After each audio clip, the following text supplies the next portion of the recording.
South ఇండియాలోనే biggest sorry store మన Varahi silks మన విజయవాడ ఎంజీ రోడ్లో ప్రారంభం.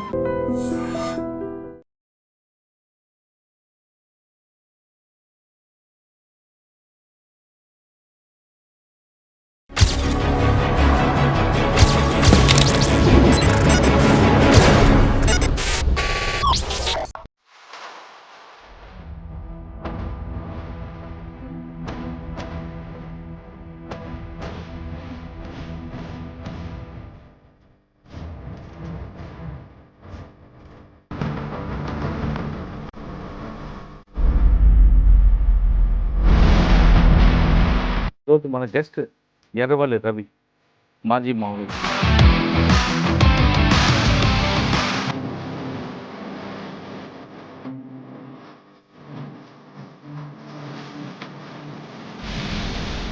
కొత్త ప్రపంచం ఎలా కనిపిస్తుంది, ఇప్పుడు ఆహార అలవాట్లు కూడా మారుతుంటాయి. ఇవన్నీ అర్థం చేసుకోవడానికి నీ ఆరోగ్య సమస్యలకి దీనికి మ్యాచ్ అవుతుంది ఇక్కడ. ఇప్పుడైతే పర్వాలేదు అనుకున్నప్పుడు అక్కడ అంటే నిరంతరం 9 ఏళ్ళు ఉంటాయి. అయినప్పటికీ కూడా ఎప్పటికప్పుడు మాకు ఉంటాయి. ఉదయం టీ ఉంటుంది, మధ్యాహ్నం భోజనం ఉంటుంది. మధ్యాహ్నం అది కూడా వలిస్తేనే, లేదా రాత్రి భోజనం. ఒకవైపు పోలీసులకు కాల్పులు వచ్చాయనుకుని పరిగెట్టడాలు, ఇవన్నీ కూడా ఆ నిర్బంధం మధ్యన ఉండే రోజులు అవి. అది ఒక లక్ష్యంతో పనిచేసినప్పుడు ఆ బాధలు అనేటువంటివి గుర్తుకుంటావు. సరైన టైంలో అన్నం దొరకకపోవడం అన్నట్టు వివిధ రకాల సౌకర్యాలు లేకున్నప్పటికీ కూడా ఇప్పుడు తుపాకీతో అవసరం అనుకుంటున్నారా? సమస్య ఏందనుకున్నప్పుడు తుపాకీ ద్వారానే అనేది,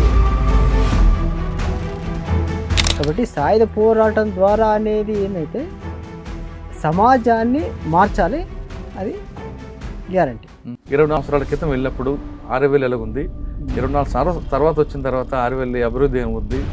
ఇప్పుడైతే డెవలప్ కనబడుతుంది. ప్రభుత్వాలు మారే డెవలప్మెంట్ అయింది, కానీ ప్రజల్లో మార్పు వచ్చింది అనుకుంటుంది సార్. గ్రామాల్లో ఇప్పుడు చూస్తున్నట్టయితే పార్టీలుగా వర్గాలుగా విడగొట్టబడ్డారు. కానీ ఇప్పుడు పార్టీకి ప్రజలకి దూరం పెరగడానికి కారణం ఏంటి? ఇక్కడ దూరము అనే దానికి ఇప్పటికీ ప్రజలు కోరుకుంటున్నారు, దాని సమస్య ఏం లేదు. ఈ కుట్రలు కుతంత్రాలు అయితే ఏవైతున్నాయో అవి చాలా తక్కువ ఉండేవి, ఇప్పుడు పెరిగిపోయినాయి అంటున్నారు. మీరు పనిచేసిన కాలంలో నిర్బంధం కూడా ఉంది కదా బాగా, ఆ నిర్బంధంలో మీరు పడ్డ కష్టం అని చెప్తారు. అటువంటి ఏం ఫీలింగ్స్ అయితే ఇప్పుడు రాలే నాకు. అయితే అన్నం దొరకని రోజులు కూడా ఉన్నాయి. అయితే ఆ కష్టాలు మామూలు అనేది ముందు నుంచే ప్రిపేర్ అయి ఉన్నాం కాబట్టి అవి అంత పెద్దగా ఉండవు. అన్నం దొరకని రోజు ఒకటి ఏం చేసేవారు అప్పుడు? దొరకనప్పుడు ఇప్పుడు ఏమైతే కొద్దిగా బియ్యం ఉన్నాయి అనుకో, దాన్ని జావాలాగా అంబలాగా చేసుకుని తాగాలి. ఈ దినచర్య ఎలాగుంటుంది? ఇప్పుడు దినచర్య అనుకున్నప్పుడు ఉదయం మనం చేసినామంటే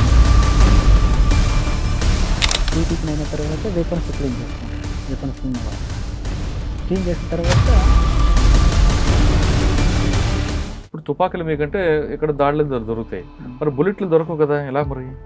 ఈ వీటితోటే ఇక అక్కడనే దాడిలో దొరికినాయి, ఉన్న వాటితోనే రక్షణ. అందుకోసం ఎట్లా పడితే అట్లా ఫైరింగ్ చేయరు అన్నట్టు. నీ దగ్గరకు వచ్చిందంటే నీ రక్షణ కోసం మాత్రమే ఫైరింగ్ చేయాలి. నువ్వు ప్రతి తూటకు నువ్వు లెక్క చెప్పాలి. పార్టీలో తోటాలే కాకుండా డబ్బులు కూడా లెక్క కరెక్ట్గా చెప్తారట కదా. కాబట్టి ఆ 9 మందికి ఒక సంవత్సర కాలంలో ఎంత ఖర్చు అవుతుంది అనుకున్నప్పుడు ఒక 2 లక్షలు ఖర్చు అవుతుంది అనుకో. ఆ 2 లక్షలు ఆ స్క్వాడ్కి ఇస్తుంది. అంటే ఇక్కడ నిధులు ఎక్కడి నుంచి వస్తా మరి మీకు? నిధులు అంటే ప్రజల నుంచి కొన్ని రోడ్లు వేసినప్పుడు వాళ్ళు అసలు స్వతంత్రంగా వచ్చి ఇచ్చిపోయినా కూడా ఉన్నాయి. తమ్ముడు, అమ్మ, నాన్న ఎవరు గుర్తురాలేదు? గుర్తొస్తారు, ఎందుకు గుర్తులేదు? మరి ఏం చేస్తారు? కలవాలి, మాట్లాడాలని కూడా ఇప్పుడు అనుకోలేదు. ఇబ్బంది అవుతుంది, వీళ్ళకి ఇబ్బంది అవుతుంది, నాకు కూడా ఇబ్బంది అవుతుంది. ఎందుకు? ఇప్పుడు నాకు రావడం ఒక సమస్య, నేను ఎక్కడున్నా తెలిసిపోతుంది. తర్వాత వచ్చిపోయిన వీళ్ళ మీద ఆల్రెడీ నిఘా ఉంటుంది.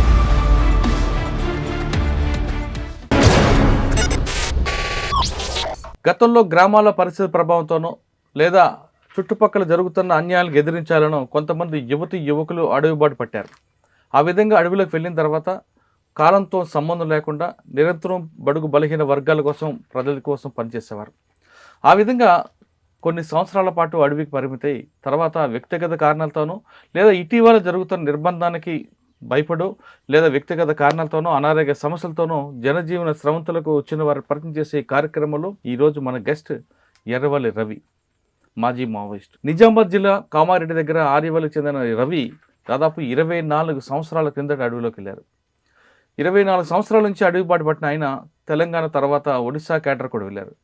ఒడిశాలో నౌపడా దగ్గర కొంతకాలం పనిచేసి తిరిగి తెలంగాణలో భూపాలపల్లి ఆసిఫ్ నగర్ ప్రాంతం నుండి వచ్చి ఇటీవల డీజీపీ గారి ముందు సరెండర్ అయ్యారు.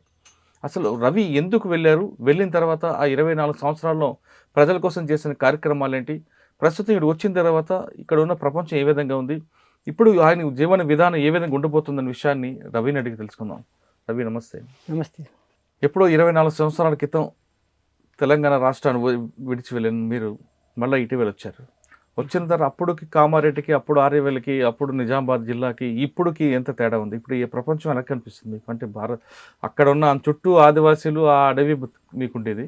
ఇప్పుడు ఒకప్పుడు గ్రామానికి, ఇప్పుడు గ్రామానికి, ఇప్పుడున్న అభివృద్ధికి ఇవన్నీ చూసిన తర్వాత ఏమనిపిస్తుంది? అంటే అప్పటికిప్పుడు చూసుకున్నట్టయితే డెవలప్ అయితే జరిగింది, కనబడుతున్నటువంటిది రోడ్ కమ్యూనికేషన్ కానీ ఇక వివిధ రకాల చూసినట్టయితే డెవలపింగ్ అయితే కనబడుతుంది.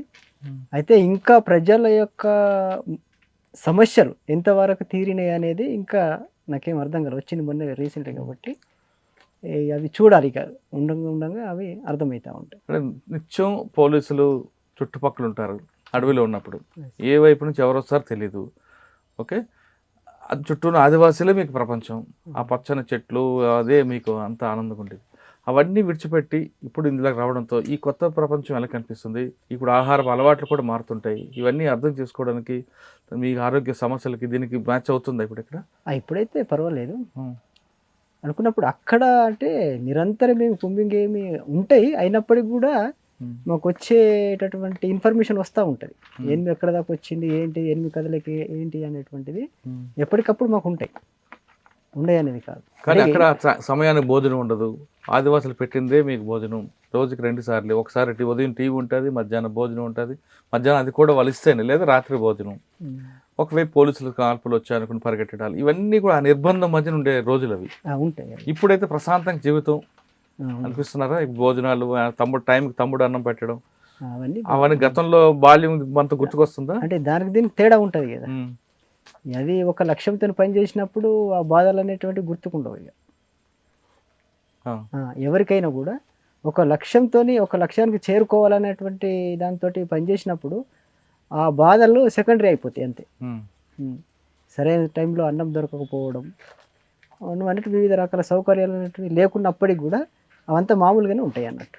అంటే అప్పుడులో మీరు వెళ్ళేటప్పటికి తుపాకీతోనే రాజ్యం సాధించాలనే భావంతో వెళ్ళినట్టున్నారు, దాంతోనే సాధ్యం అవుతుందని.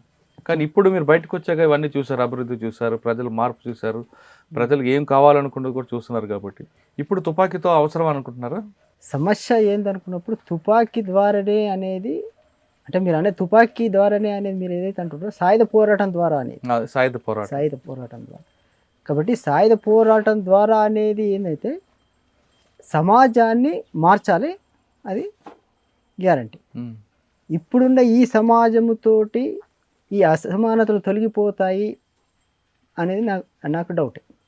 కాబట్టి ఇప్పుడు రాజ్యాంగం ఏదైతే ఉందో రాజ్యాంగాన్ని 100% నువ్వు అమలు చేసినట్టయితే ఏ పోరాటాలు ఉండవు. రాజ్యాంగం చాలా వరకు బెటర్గా ఉన్నది, అయితే అది అమలు కావాలి. సరే, మనం ఒకసారి వెనక్కి వెళ్దాం. రైట్. 24 సంవత్సరాల క్రితం వెళ్ళినప్పుడు ఆర్యవేల్ ఎలాగుంది, 24 తర్వాత వచ్చిన తర్వాత ఆర్యవేల్ అభివృద్ధి ఏముంది? ఇప్పుడైతే డెవలప్ కనబడుతుంది. అప్పుడు ఎలాగుండేది? అప్పుడేమో ఇన్ని బిల్డింగ్లు లేకపోయేది, రోడ్డు సౌకర్యం లేకపోయేది, మౌలిక సదుపాయాలు తక్కువ ఉండేవి. ఇప్పుడు చూస్తే అదంతా డెవలప్ అయింది, డెవలపింగ్ కనబడుతుంది. అప్పుడు హైదరాబాద్ కానీ కామారెడ్డి, నిజామాబాద్ ఎలాగుంటే ఇప్పుడు ఎలాగుంది? డెవలప్ అయింది. ఇప్పుడు 24 సంవత్సరాల్లో ఎన్నో ప్రభుత్వాలు మారినాయి కాబట్టి డెవలపింగ్ అయితే ఉన్నది, లేదనేది. ప్రభుత్వాలు మారే డెవలప్మెంట్ అయింది, కానీ ప్రజల్లో మార్పు వచ్చింది అనుకుంటా సార్? ప్రజల్లో మార్పు అంటే ఒక రకంగా చెప్పాలంటే గ్రామాల్లో ఇప్పుడు చూస్తున్నట్టయితే పార్టీలుగా, వర్గాలుగా విడగొట్టబడ్డారు ప్రజలు. ఇప్పుడు ముందు ఈ గ్రామాల్లో కేవలం పీపుల్స్ వార్ పార్టీ మాత్రమే ఉండేది. అప్పుడు మానవత్వం అనేది కనిపించేది స్పష్టంగా చెప్పాలంటే. అయితే ఇప్పుడు వర్గాలుగా విడిపోయి బీఆర్ఎస్ పార్టీకి కొద్దిమంది, బీజేపీ పార్టీకి కొద్దిమంది, కాంగ్రెస్ పార్టీకి కొద్దిమంది, ఇండివిజువల్గా కొద్దిమంది. కాబట్టి ఐక్యత అనేది లేదు. ఒక నిర్ణయానికి రావడంలో సమస్యలు ఉన్నాయి. అప్పుడు ఒకటే ఉండేది. అప్పుడు ప్రజలు ఐక్యత ఉండేది అంటారు. అంటే ఇక ఇటు అటు పోయేటోళ్ళు కాదు కదా. కాబట్టి ఈ రాజకీయాలు అనేటువంటి తక్కువ ఉండేవి. ఇప్పుడు చూస్తున్నట్టయితే 3 వర్గాలుగా కనబడతారు, 3 పార్టీలు కనబడతారు ప్రజలను చూసినట్టే. ఉమ్. వీళ్ళకి వాళ్ళకి పడది, వాళ్ళకి వీళ్ళకి పడది. ఉమ్. అది స్పష్టంగా కనబడుతున్నటువంటి ప్రతి ఊరు అని అది ఉండదు. నీ ఏ ఊరికి వెళ్ళినా కూడా అవి కనబడుతుంటాయి మనకి. అప్పట్లో ఏదైనా సమస్య వస్తే పార్టీ కోసం చూసేవారు ప్రజలు, ఎస్. పార్టీ వచ్చే వరకు అన్నల కోసం ఆదరించేవారు. కానీ ఇప్పుడు పార్టీకి ప్రజలకి దూరం పెరగడానికి కారణం ఏంటి? ఇక్కడ దూరము అనే దానికి ఇప్పటికి ప్రజలు కోరుకుంటున్నారు, దాంట్లో సమస్య ఏం లేదు పార్టీని. అప్పుడే అరచకాలు తక్కువ ఉండేటి, అవినీతి తక్కువ ఉండేది. ఇప్పుడు దూరమైన బట్టి ప్రజలకు భయం అనేటువంటి లేదు. ప్రజల కంటే ఇప్పుడు ఈ పెత్తందారు లాంటి ఈ పనులు చేసే అరచకాలు చేసే వాళ్ళకు భయం అనేది లేదని ప్రజలు చెప్తా ఉన్నారు ఇప్పటికి కూడా. అప్పుడు అంతో కొంత ఒకటి భయం ఉండేది. ఈ కుట్రలు కుతంత్రాలు అయితే ఏవైతున్నాయో అవి చాలా తక్కువ ఉండేవి, ఇప్పుడు పెరిగిపోయినాయి అంటున్నారు. సరే, ఒకసారి